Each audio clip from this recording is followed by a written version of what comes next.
zbukurimi i tepruar i xhamive dhe krenimi me to para të tjerëve dhe garimi me të tjerët se cili do të bëj xhami më të bukur, mirë po pastaj mos mbushje atyre xhamive me xhamat. Kjo është pra shenja 19 prej shenjave të kiametit, ashtu siç i ka sjell ky autor pra në librin e tij. Transmeton Ahmedi në një hadith sahih nga Enesi radiallahu anhu se pejgamberi sallallahu alaihi wasallam ka thënë: la takumu saa hatta yatabaha an-nas fil masajid. Nuk do të ndodh kiameti derisa njerëzit do të garojnë në zbukurimin e xhamive. Dhe këtë hadith e transmeton edhe Nesaiu dhe Ibn Khuzaima radiallahu rahimahullah nga Enesi, po ashtu nga Enesi radiallahu anhu se pejgamberi alayhis salam ka thënë: min ashrati saa an yatabaha an-nas fil masajid. Prej shenjave të kiametit është se njerëzit do të garojnë dhe do të krenohen në zbukurimin e tepruar të xhamiave. Buhariu i përmend dy fjalë nga dy sahabë në lidhje me sqarimin e këtij hadithi, sepse në shikim të parë shumë prej njerëzve e keq kuptojnë, pra thonë çka është problemi nëse për shembull zbukurohet xhamia. Thot Enesi radiallahu anhu: yatabahauna biha thumma la ya'murunaha illa qalila. Njëherë krenohen para njerëzve, bëjnë hapje solemne, i zbukurojnë me lloj-lloj pikturash, me lloj-lloj vizatimesh, me lloj-lloj ngjyrash. Pra, njëherë bëjnë solemne ndërtimin e xhamisë, kurse thot pastaj kur vjen pas një kohe nuk e shef asnjë xhamat brenda xhami. E që tregon se ndërtimi krejt kjo ka qenë për çështje adeti e jo ibadeti. Sepse sikur të ishte për çështje ibadeti, do të vinin ata njerëz dhe do ta mbushnin xhamin pra me xhamat. Ndërsa Ibn Abbasi radiallahu anhu thot se do t'i zbukurojnë aq sa do t'i përngjasojnë pra me kishat e krishterëve. Kur futesh mrenda ka lloj-lloj vizatimesh, lloj-lloj pikturash, lloj-lloj ngjyrash e kështu me radhë. Dhe transmetohet se Omar ibn al-Khattabi radiallahu anhu ka ndaluar nga një gjë e tillë. Ka ndaluar që xhamia teprohet në zbukurim pra. I ka thonë punëtorëve dhe punëtorit kryesor i ka thonë: mbroj njerëzit prej shiut, prej erës, prej të ftoftit, pra bëne praktike xhamin, bëne të përshtatshme për të falë aty. Mirë po ke kujdes nga zbukurimi i tepruar me ngjyra të ndryshme të xhamisë.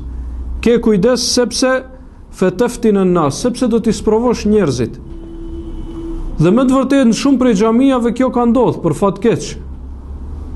Pra kur futesh në xhami mendon se je në galeri të artit apo në ndonjë ekspozitë të ndonjë piktori. Lloj-lloj lulesh, lloj-lloj shtëpiash, lloj-lloj lumesh, lloj-lloj drunash.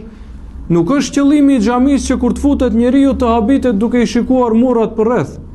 Qëllimi i xhamisë është që të bëhet ibadet aty, të falet namazi dhe të përkujtohet Allahu subhanahu wa taala.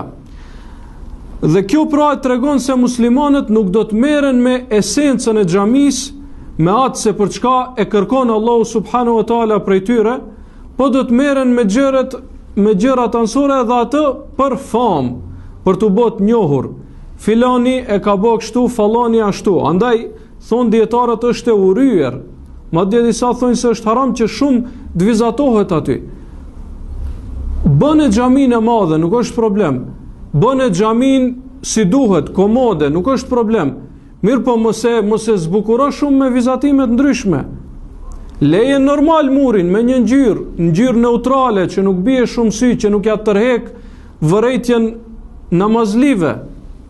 Pejgamberi alayhis salam derisa ishte duke u fal namaz e kishin venduar para tij një perde, mirë po ishte e zbukuruar, lloj-lloj ngjyrash, lloj-lloj figurash, vizatime, jo kështu figura me shpirt, mirë po vizatime, e zbukuruar pak si tepër, që dallon nga ajo që është normale në atë kohë për shemb. Dhe pejgamberi alayhis salam duke u fal, ajo ja tërhoq vërejtjen disa herë, Andaj kur e kryu namazin e largoja dhe tha, pse keni vëndu këtë? Më pengon kur falem namaz, ma hjek, do më thonë, ma largon koncentrimin. Dhe kjo tregon se muslimanët në kohën para kiametit nuk do të miren me esencën e çështjes së xhamisë dhe të namazit. Nuk kujdesen aq shumë për t'i fut njerëzit në xhami, për t'u bë thirrje që të futen në xhami, sa kujdesen për ta zbukuruar xhamin që të bëhet xhamia e kësaj lagjes më e mirë se xhamia e lagjes tjetër. Që ne pra para tyre të shfaqemi se ne jemi më fetar se ju. Se xhamia juaj është pak më e thjeshtë se jona është më e komplikuar, më e zbukuruar, nuk është kjo qëllimi i xhamisë. Qëllimi i xhamisë është që njerëzit falen aty në mënyrë të rehatshme. Dhe në këtë nuk futet për shembull kondicioni i ajrit, apo klima në vendet e nxehta, apo mjetet për nxemje në vendet e ftohta, sepse kjo është e nevojshme dhe ja shton njeriu koncentrimin në namaz. Mirë po në këtë futen gjërat e panevojshme, detajet e tepruara, vizatimet e tepruara, sa që bëhet, për shembull, një xhami bëhet si muze, apo si vend turistike, jo vend ibadeti. Xhamia është vend ibadeti, jo vend për një gjë të tillë. Dhe nëse muslimanët dëshirojnë ta shfaqin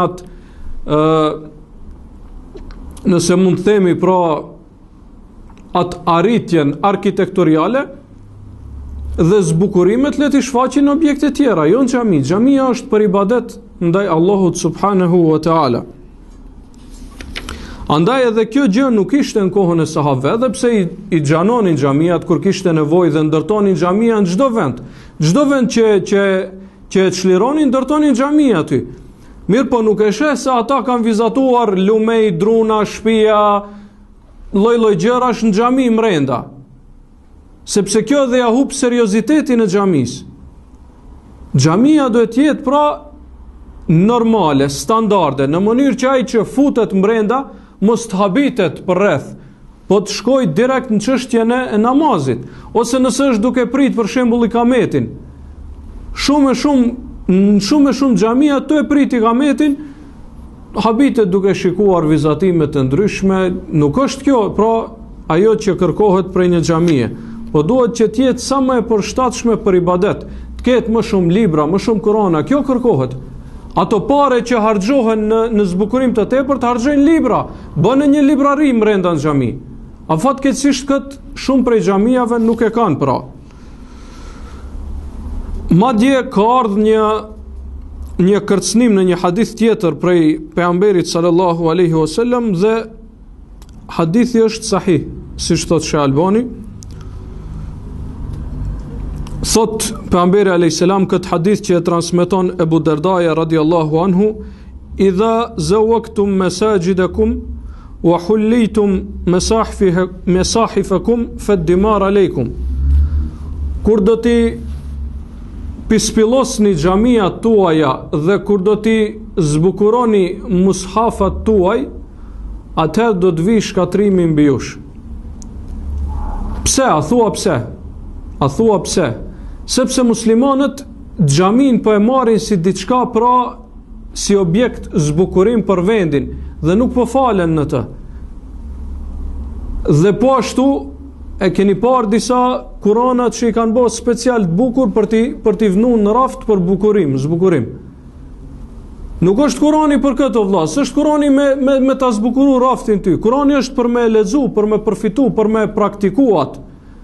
Andaj nëse kthehet e kundërta, Kurani bëhet vetëm zbukurim, xhamia bëhet muze ose objekt ku artistat e shfaqin aftësinë e tyre artistike, atëherë pra muslimanët nuk janë në rregull. Gjendja e tyre nuk është në rregull. Andaj edhe kjo është prej shenjave të kiametit, për të cilat mund të themi se kanë ndodhur dhe janë duke ndodhur. Dhe lutim Allahun subhanahu wa taala që të kthehemi, që xhamiat e reja që do t'i ndërtojmë ashtu si duhet, jo me zbukurimet të pruara,